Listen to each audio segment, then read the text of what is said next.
Hello, hello. Welcome to another episode of Building a Leadership Mindset podcast. I'm your host, Nikki C., all the way from Philadelphia, Pennsylvania, here with another phenomenal woman, an amazing guest. I had the pleasure of meeting her last year at our first Warrior Women Bomb Global Conference, and the next one is just around the corner. I mean, I know it's only February, but the time is flying, and that is August 9th.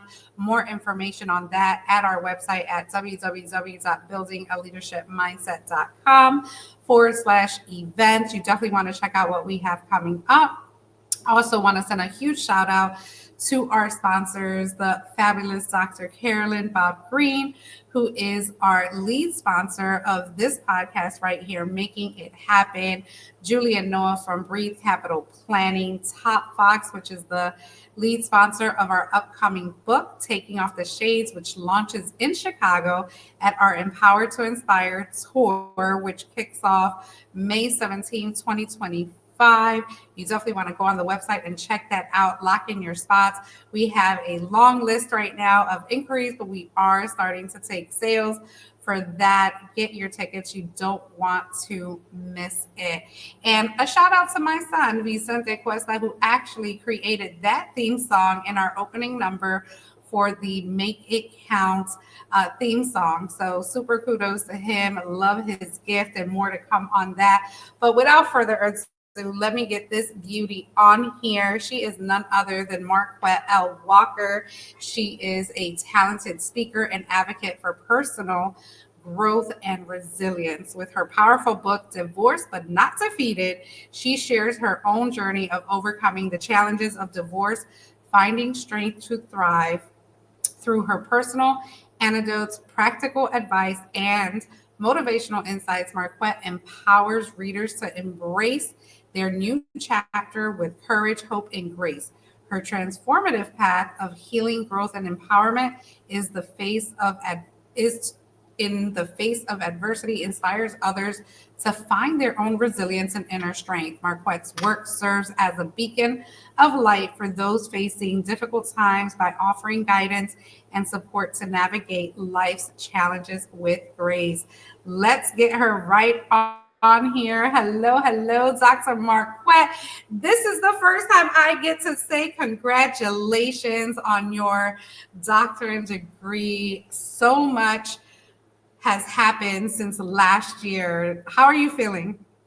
I am feeling amazing. First and foremost, I want to say thank you so much for having me be a part of this amazing platform. It's such an honor and a privilege to be here with you today. Thank you so much, love. And just a little side note, which you probably didn't know, you will actually be featured in our next 50 episode celebration. We're about to hit 200. So super excited. And what I do with all our past guests is re-bring them on for a week-long live of just reintroduction, re-empowerment, just showing what you do and how you serve to the world. So look out for that in a couple weeks. Super excited to have you on board. It's been some time. I know we've been trying to get you on here, but we finally have you here. And I know that you are going to bless our audience with your story. So let's start there. Tell us a little bit about who Marquette L. Walker is. Where were you born? Kind of what was your upbringing until, you started first facing those mindset challenges and making decisions? Absolutely, absolutely. So once again, I am Dr. Marquette L. Walker. Let me tell you, God has entrusted me with plenty of hats. So I am a CEO and founder of Marquette L. Walker Ministries. I am a co-founder of A&M Faith Fusion Partners. I am a coach of winning women, helping women heal so they can win. I am a inspirational speaker. Let's see, I'm an author of Divorced but Not Defeated, and my soon second book to drop, Stronger Than Yesterday, Gaining Your Strength After Divorce. So that should be coming out shortly. So I'm excited about that. Let's see, what else? I'm a minister. I'm a mom. I'm a wife. Oh, I got so many hats that God entrusted me with.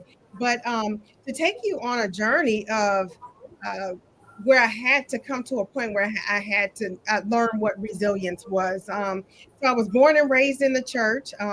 You hear a lot of us church people say that. And say born and raised. I mean, I was pretty much spit out on the pews. That's how much I was in church. I was in there Sunday school, Sunday service, Sunday night service, Tuesday, Thursday, Friday. And let's not talk about revival, that 7 day or 2 week revival. So I was always in church.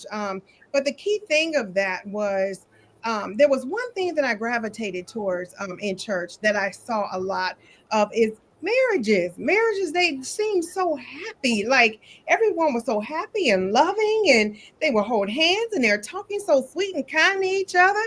And so I saw that and I just kept saying, one day that is going to be me. I'm going to be happily married one day.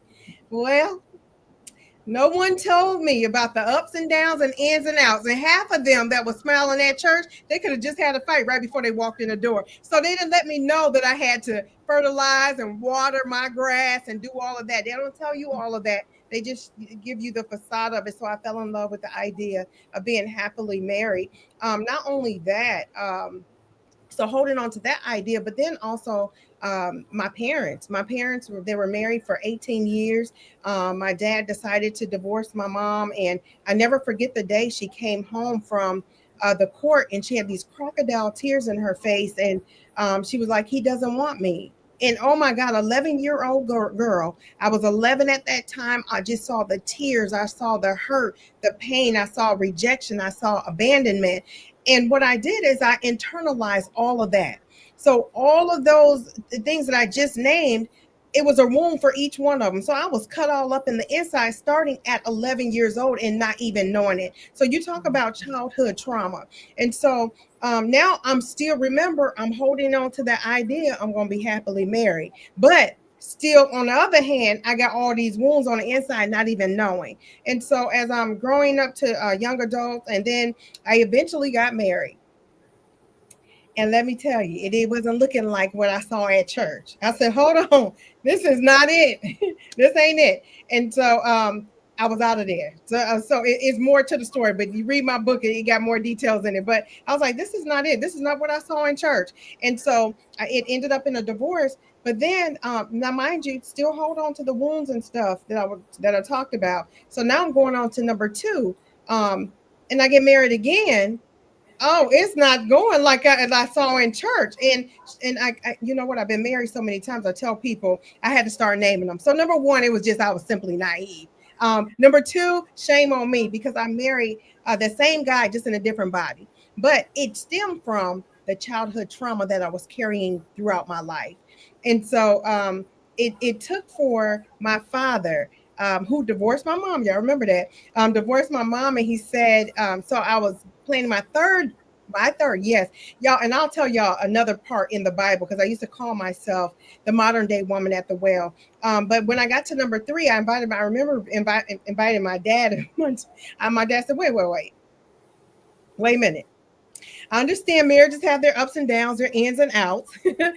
I'll give you the first one. I'll even give you the second one. But by the time you get to number three, there's something wrong with you. Now, even though I was heated with my dad, I done called him and told him everything and told him that he was everything but a child of God. I, and I was upset with him. Like, wait a minute, how dare you? You divorced my mom. But let me tell you, it took for him to say that, for that light bulb to go off. And you know what? All along, God was trying to tell me, baby girl, your childhood traumas is chasing you. and they're trying to catch up with you, but you're steady running away. I'm trying to give you the downloads to let you know what is going on with you. And so I get married to number three, but I always tell people, do not make a life-changing decision when you're going through grief. I lost my mom during that time. So I still have all these wounds and scars, still have not healed up. And I lose my mom on top of that. So I was a hot mess, bleeding on everybody. That's what I say. I was bleeding on God's people because I had not healed. But then after that one ended, I said, okay, yeah, the light bulb went off, and I kept hearing my dad's voice. But also remember the scripture, honor thy father and thy mother, that your days may be long on the earth. Nikki, I'm gonna tell you, I started seeing my days dwindle down real fast. I had to hurry up and call my dad back to apologize and ask for forgiveness. Now, when I say hurry up, it was not right away. It wasn't even the next week or the next month. It probably was a few months later. But I eventually called my dad to ask for forgiveness, because what him and my mom had, that was between him, my mom, and God. It wasn't me. It wasn't my dad and I. And then that's when God really started to deal with me and show me everything that was going on. I'm gonna tell you that I said that I was born and raised in the church. And another thing, I used to call myself the modern day woman at the well. And people say, why that? I'm literally that woman. That woman was married 5 times. I too have been married 5 times. But there was one thing that I got out of that story is God met her at the well, told her about herself. She had to heal, but what was the key thing? She left away as an evangelist to run and tell people about this man who told her about her whole life and told her everything about herself. So a lot of times we're walking around with shame, fear, guilt, pain, just bleeding on the inside, and we have not healed. And so that's my story, and that's what I'm trying to help women, now men, I'm finding out, to heal so they can win. We have to allow God to stitch these wounds closed so we can be a better version of ourselves, so we can have a successful relationship, we can have a successful marriage. But it won't be until then is that we get to a place of healing that we will be able to do that. And so that had to take place with me after the third one. I took 6 years off, didn't talk to nobody. Then they came for me. Can I have your number? Absolutely not. Can I take you out to dinner? No, I can take myself. Well, can we just be friends? Absolutely not. I got a friend in Jesus. That's all I need, right? And so I was very intentional because I really needed to know. And what I found out is I didn't know who Marquette was. I didn't know what love was. I did not know what patience, grace, forgiveness, none of that stuff. And you have to have that for marriage. I didn't have that. And simply just having no accountability at all. And so those 6 years did me so good, did my soul good, did my spirit good. I just took time off, and I said during that 6 years, it was me and God. We was boyfriend and girlfriend. We husband and wife now, but we were boyfriend and girlfriend then, and we were dating. And he showed me how much he loved me in spite of all the stuff that I've been through. And how much, and he showed me who he was to me, who I was to him. And then I in turn learned who he was, and then show me who I was. And then when I found out who I was, then stuff started working then, like, okay, my value. Oh no. And so when you know who you are, you know your value, you know your worth. Let me tell you, a lot of times you can see a mile away if a joker coming, you like, no, that is not it. No, you are not it. Oh, you tried it. You ain't it either. So you learn all of these things, but I learned how to have grace, patience, forgiveness. And so when number 4 came along, I was still tested. I told him that was my testing, but sometimes the enemy knows what you want. He knows what you like, and he will send that. A counterfeit will always come before the real thing. And so number 4, it tested me. I call that my testing one. But the enemy trying to make me think, oh, look at you, you failed again. You're on number 4. But God said, no, you didn't fail. Now you know what grace looks like. You know what patience look like. You know what forgiveness looks like. You know what understanding look like. You know what accountability looks like. So after I said that, I'm like, oh, and it wasn't hard for me to heal in that process, because now I know what all of these things mean. And so I took a few more years off, and then God met me back at the well. And now I'm on my 5th. I call him my 5th and my forever. And that my favor. The number 5 is grace. I call it my grace marriage because it's my 5th. But I want women and men to know we got to get to a place of forgiveness, forgiving ourselves, number 1. First and foremost, if you don't forgive yourself, you can't even start the forgiving process. You have to forgive yourself for allowing yourself to be in the different positions that you go through or different things that you go through. That's number one. Then number two, you have to forgive the other party, whether they deserve it or not. You have to forgive them. That is a starting of your healing journey, and that's what I had to go through. And now I can now help other women and men heal, because we have so many people walking around in shame, guilt, and they just haven't gotten to that place of forgiving themselves. So that's where I come in at. Oh my goodness, what a beautiful story. And, I heard that at our last Warrior Women conference, and it was just as impactful as it is today. And it was like moments of chills, like when you said certain things, um, and then it would go away, right? I'm, still in your story as I'm listening to it, and then chills again when Mhm. the way you articulate your journey is so clear, that you are so aware of where you've been, Mhm. where you're at now, and where you're going. Yeah. And I love that you can have that type of gift and be able to pay that forward. So let's dissect that a little bit.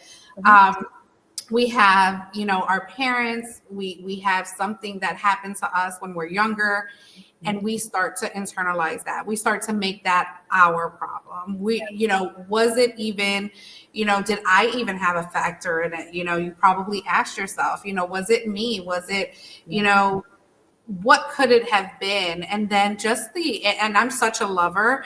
Mhm. I love. So Yeah. I get where you're coming from, where you're seeing people just so happy, creating memories, this is what the world shows us, right?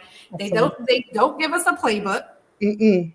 on how to get through and how to have the compassion, how to have an Right. understanding and adjustment. And it's really not to change who you are for the Mm-mm. other person, but it's really adapting to coming to a common compromise. So, can you just share, like, what were some of the things that led to the divorces in these marriages? Just give us a few details, just so that our audience can kind of relate more, because I'm sure that you are going to impact many with this talk. So, Absolutely. So, first and foremost, when you go into a relationship not knowing who you are, you don't know your worth, you don't know your value, you will attract that. So, you go in broken. I tell people I was just broken because I didn't know my worth, didn't know who I was, didn't know my value. And so, when you go through life, you attract who you are. So I was attracting a brokenness was attracting brokenness. So in my marriages, like my first two marriages, I had to deal with infidelity. I had to deal with abuse. I had to deal with that. And in these marriages, I was like, where and what am I doing wrong? And I still internalize these things. No, it was not me, but I internalize them, saying, okay, how can I do this better? What can I not do? What am I not? What am I doing not to keep them home, or what am I doing for them not to keep put their hands on me? What is it? And I'm steady trying to make it right. But it's not until you know who you are, and you know your worth, and you know what you bring to the table. It won't be until that time that you will be able and understand. When you heal, they might not be healed yet. They might not have started their healing journey. So there's really nothing we could do about that, but just trust God in the process of, you know what, God, this is your child.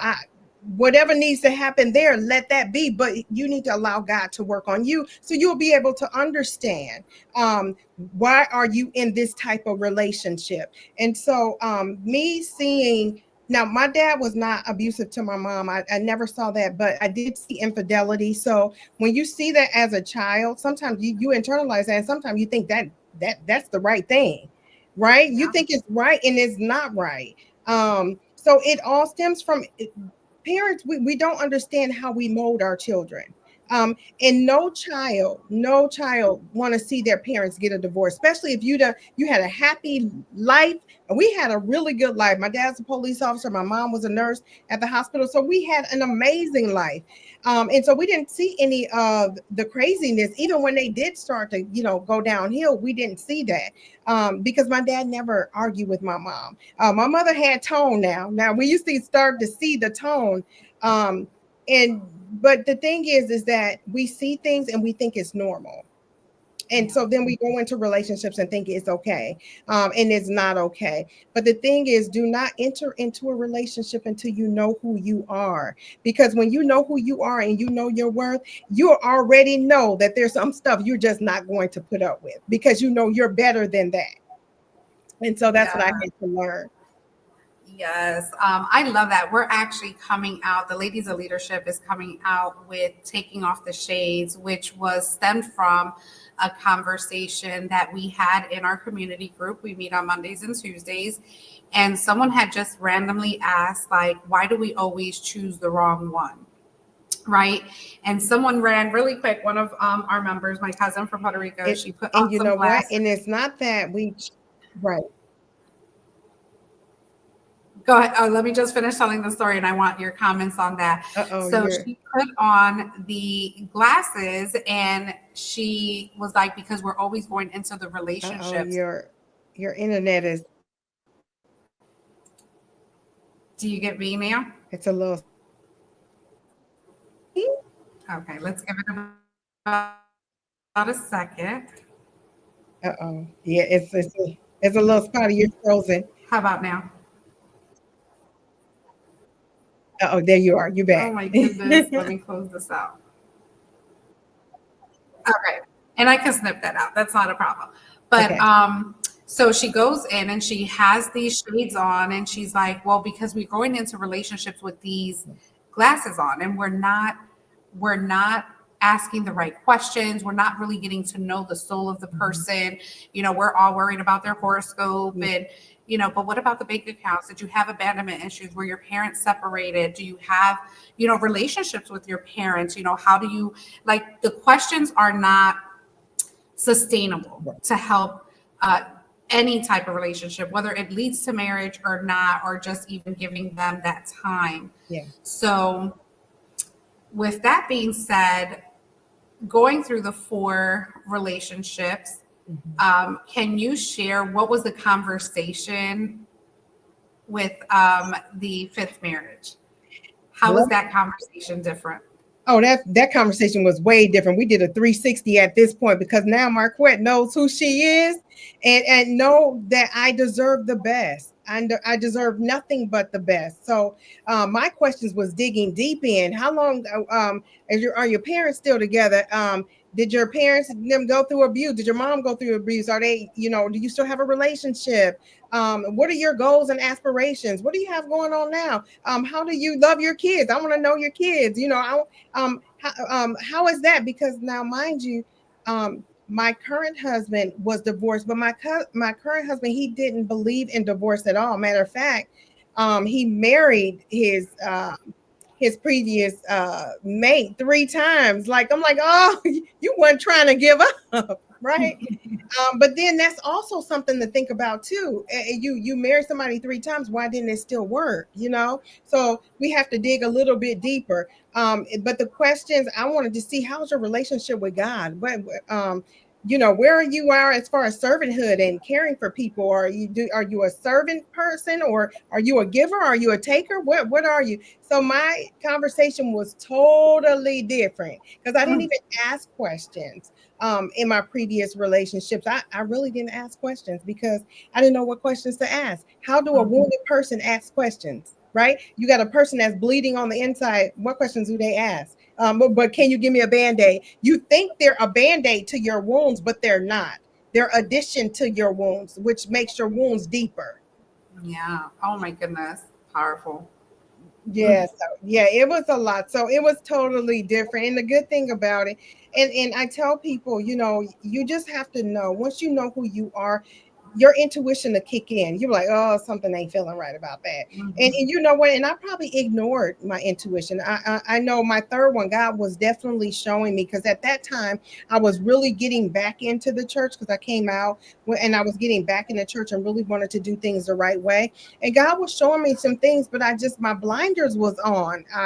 That feel sorry type of thing was there. And so I tell people, do not miss Don't miss the red flags. Don't miss the intuitions that come up. God will give you discernment, and you could discern if something is off and something is right, right? And a lot of times as women, we skate past it because just because we want to be in a relationship or we want to say I'm married. Yeah. But I tell anyone to hold out and do your due diligence and get to know them before you say I do, because it's even worse after you say I do. Yes, yes. Oh my God, this has been so powerful, so insightful. And I just have to be honest and say that the experience doesn't only apply to marriage as a husband and wife, or it applies to marriage with your job, marriage with God, marriage with your friends, your family. All these things we have to have discernment, set boundaries, see the red flags when manipulation is in the mix, when deceit is in the mix, because our integrity means more than anything, right? Absolutely. Coming authentically, real and raw with what Yes. you have, whether you're broken or not. I feel like we're Yes. all broken and we're still going to stitch up until our last breath. I Absolutely. truly believe that. So, thank you so much for all of those insights.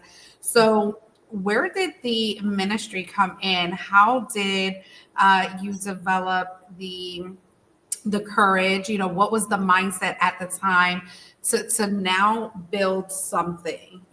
Were you working in corporate before? Was that a struggle? Did you have to divorce them? And how does that all look? So share that. Absolutely. So I knew there was a call on my life as a little girl. Little. I mean, I would see things that nobody else saw. And I would just say, did you see that? They're like, what are you talking about? But it wasn't for them to see. God was showing me. So it started off as a young girl, even though I was really, really shy, very quiet. I like to be behind the scenes. Even now, I like to be behind the scenes. You'll see my social media and you're like, are you sure about that? But yes, I'm naturally an introvert. I'm quiet. I will steal away, and I have to regain my energy from being around people. But yes, so the ministry started. I know where God started to prepare me is at I want to say about 20 something years ago. Now I'm dating myself. People are like, what? You look like you're 20, but no. um, and I started doing orientations for this huge company for all of the new hires and rehires. And this is something I've never done before. They just put me in, and I'm like, oh my God, I've never done it. But I saw myself liking it, like helping people. And so I knew that was the starting of me coming out and being able to talk in front of people, because I'm telling you, you can get a whisper out of me. That's how quiet I was. But then as I was moving along, one thing, I had a mentor. I still have her. She's amazing. I have a mentor, and she mentored me during these years when I was doing the orientations. And we were in a corporate setting, and they had this huge meeting, and they were saying things that did not align with my morals and my values. I was like, oh, but I was quiet. I never would speak out. And she pulled me to the side and she said, I know you. I know who you are. And what they said in that meeting, you do not agree with. But I want to tell you, being quiet that's not a good thing, because what you're doing is agreeing to what they're saying if you don't say anything. And I was like, wow. And so that stuck with me. That was one thing. And that was the starting of me starting to open my mouth to say things about things that I disagree with or that didn't line up with my morals or values. So I left that company. I was there for about 10, 11 years. And then I moved on to Duke University, where I was there for 10 years as well. And I just kept moving up the ranks. It was such a rewarding job. But then I got to the last 2 years, and God told me, He said 90 days. And I was like, 90 days? Like, well, what am I doing 90 days? And I knew I wanted to start this ministry. I've already was a licensed and ordained minister by this point. I got licensed and ordained in 26, I want to say 2016. And so he kept saying, it's time to move. It's time to move. And I'm like, oh, I hear it clear as day. It's time to move. And a lot of times we won't move. And God is saying, it's time to move. I got you. You just got to trust me.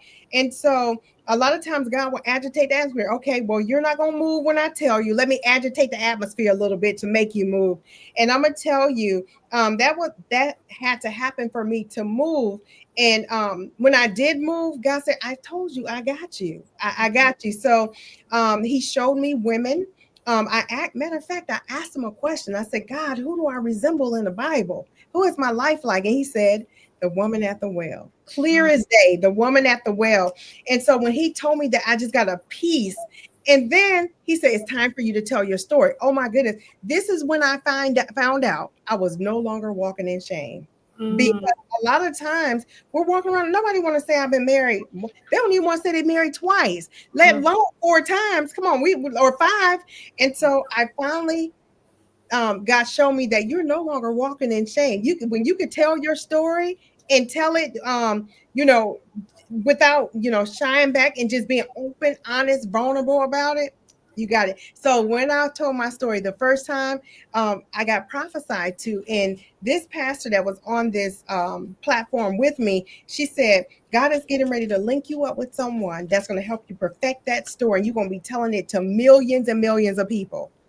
Let me tell you, that happened in May. By August, I was linked up with somebody, and this was 2 years ago, 3 years ago.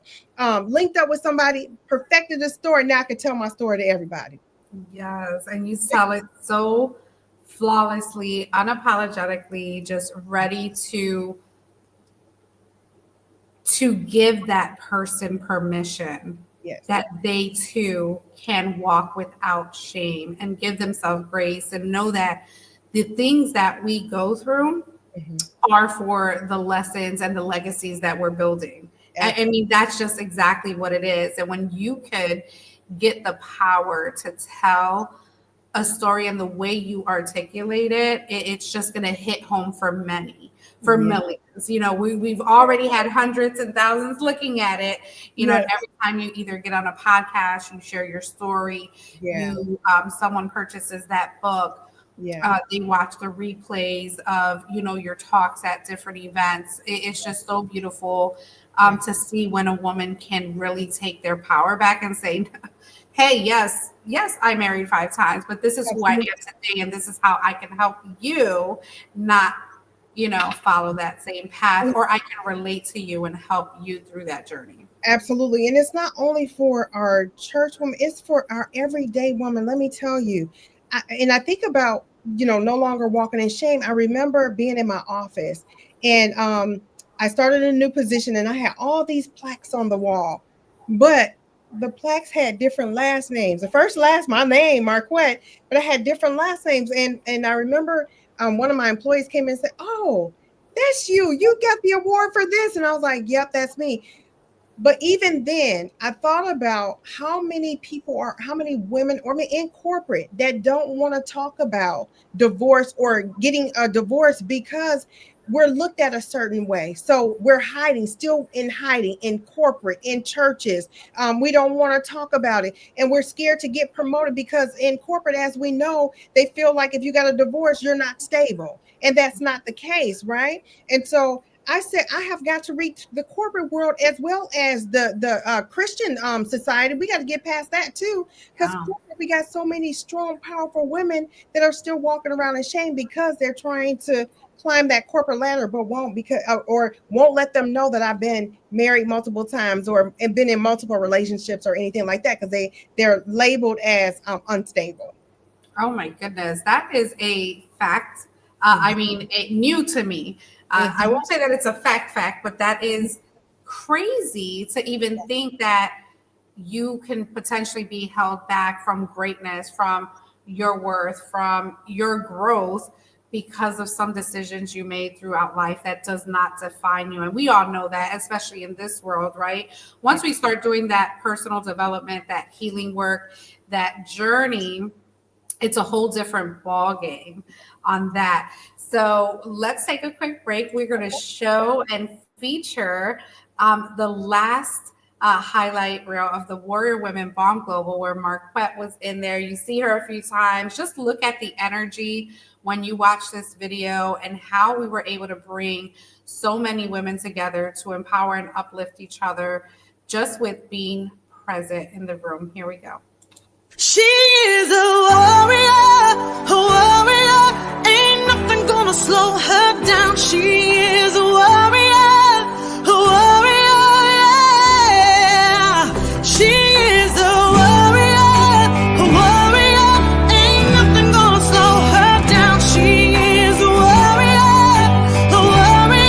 she's taking this battleground. She is a fighter, a crier, she ain't gonna lose this round. She is a warrior, yeah. She sees a way from getting paid, rubies of gold. She's gonna train her mind, gotta keep her in line, keep her eyes on the Lord. She's ready to battle, gonna take that enemy down. She fears no evil, holding her ground. She is a warrior, ain't nothing gonna slow her down. She is a warrior, she's taking this battleground. She is a fighter, a crier, she ain't gonna lose this round. She is a warrior.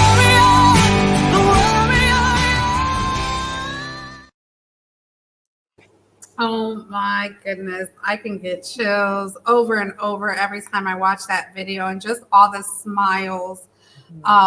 Just tell me how you feel when you watch that video. I'm right there with you. The chills, the smiles. If y'all could saw me, I'm cheesing. My cheeks even hurt from looking. It was, you know what? Let me tell you, when you have a divine appointment and you follow that, when God gives you a divine vision, and we all walk in it, it comes together the way it's supposed to.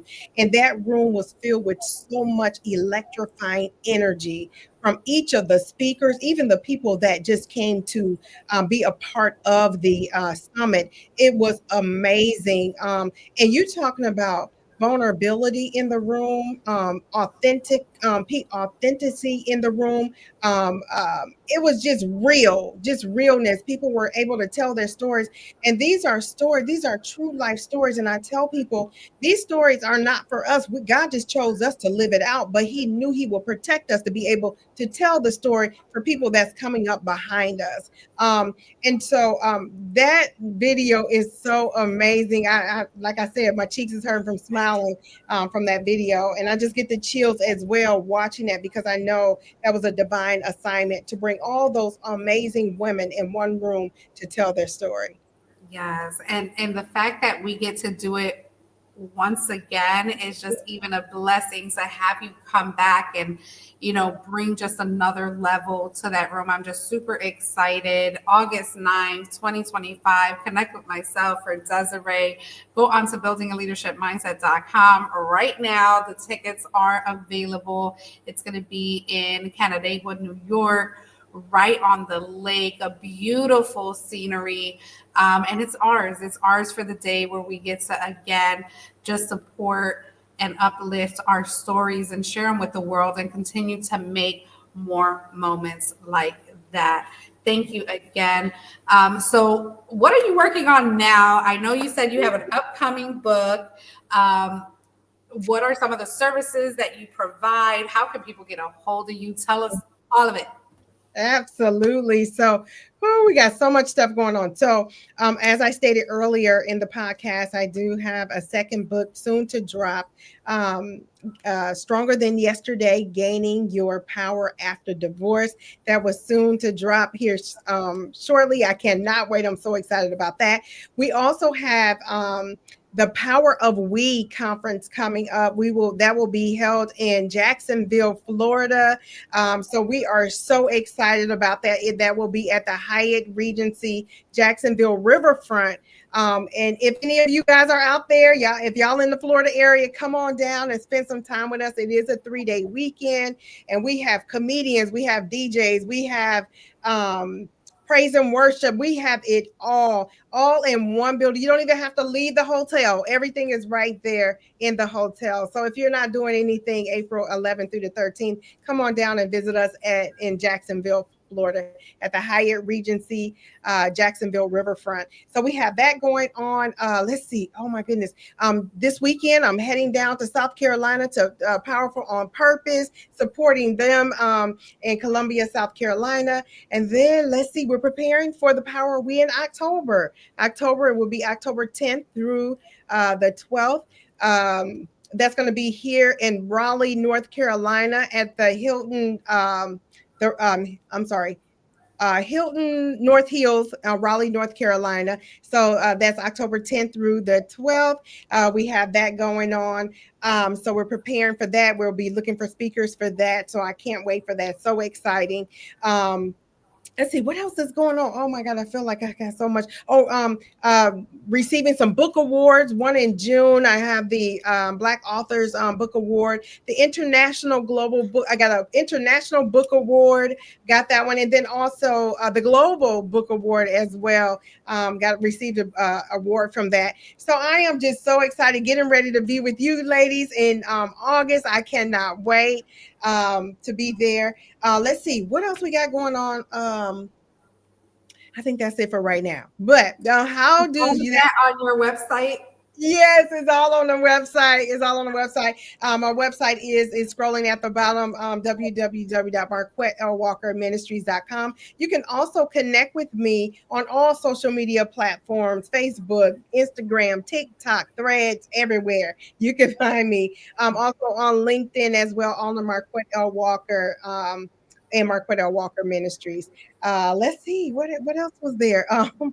Yeah, no, I think they have a lot of information on how to get a hold of you. So much going on. Let's share the mindset and the leadership portion of what we need to make this happen. With all of this going on, being married, children, and just really staying in front of the world as much as you can with your mission. What type of leadership mindset do you have to have going into this? Is, how do you tell us a little bit about, does fear still set in? What challenges do you have? So give us a little insight about that. So actually, I shy away from fear. I stay away from that as much as possible. I'm like, oh, I got this. And I know now that's not to say for everyone. Fear does creep up because you're like, oh, especially when you're planning events, you're like, oh my God, are the people going to come? Is this going to be a success? You worry about that. But I always say now my mindset is, if God gave you the vision, He's going to make the preparations for it. Right. So that is my mindset. Also, I always say my mindset is not about me. It's not about me. It's about God's people. And so as long as I stay there, because I do have a servant's heart, it's not about Marquette. It's not about Marquette or Walker Ministries. It's not about A&M Faith Fusions. It's not about that. It's all about God. And if we can stay right there, because that's where everything comes from, our leadership skills, all of that stuff, it comes from God. He has instilled all of that in us. So if we can keep Him at the forefront, everything else is going to pan out for us. So that's where I stay. And I make sure that God keeps me in a humble place, because a lot of times when you got all these things coming at you and people are grabbing at you, wanting you to come speak and do that, sometimes we can get that pride can rise up, that ego could rise up. And these are not things that we want to carry on as we continue to move forward in the things of God. So I make sure that I stay in alignment with God. So I'm staying prayerful. I'm staying, making sure that I'm practicing my self-care, mindfulness practices, meditating, so I can stay stress-free. I do have a team. We can't do these things by ourselves. You have to have a team. I always tell my team, there is no I in team. So it's not about me, but it's about us. So keeping that mindset and always putting them before yourself. I put people before me all the time, because people will look and say, oh, she's making it about herself. Trust me, I don't make anything. That is my social media team. They putting all that out there. That ain't even me. I beg them, don't put another picture of me out there. I like to stay humble, and I like to stay in alignment with God, and so I can hear from Him, number one, and make sure that I'm doing what He has called me to do. Because once you're in alignment with what God wants you to do, everything else will pan out. And so that's the mindset that I have right now. Yes, I love it. Let's just go back to something that you said about, some of the responses people kind of take, and some of the things or the concepts or the stories they think happen when, we are like plastering everything that we do. First of all, the only job that God gives us to do is to share our gifts and to share how we can serve. And in order for you to know how we can serve is we have to show up consistently every day, as many times a day.